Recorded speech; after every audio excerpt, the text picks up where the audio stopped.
నమస్కారం.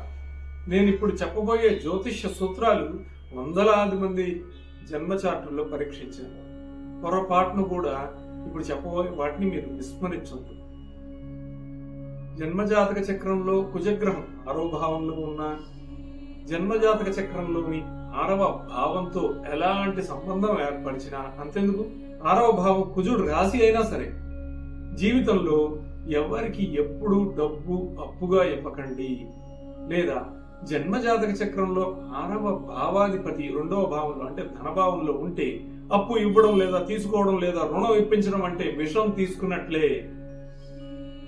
రవి 11వ భావంలో అంటే లాభ భావంలో ఉంటే వీరు ఖచ్చితంగా సంపద మరియు కీర్తిని జీవితంలో పొందుతారు.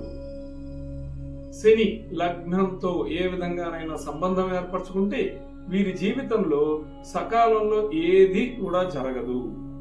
జన్మజాతక చక్రంలో శని చంద్రుల మధ్య ఎలాంటి సంబంధమైనా ఉండి ఏలినాటి శని నడుస్తుంటే నాకు ఎటువంటి సమస్య లేదు అని ఆనందపడకూడదు. ఎందుకంటే రాబోయే రోజుల్లో సమస్యలు భయంకరమైన రీతిలో తలెత్తవచ్చు. ఎవరికైనా గురు మహాదశలో రాహు అంతర్దశ నడుస్తూ ఉంటే ఇది సంఘర్షణలు ఇబ్బందులను ఇస్తుంటుంది. కేతువు జన్మజాతక చక్రంలోని 6వ భావంలో ఉంటే ఖచ్చితంగా వీరికి నరఘోష ఉంటుంది, దిష్టి విపరీతంగా కలుగుతుంది వీరికి. ఇలా మీ జన్మజాతక చక్రంలో ఉందా? కామెంట్ చేయండి.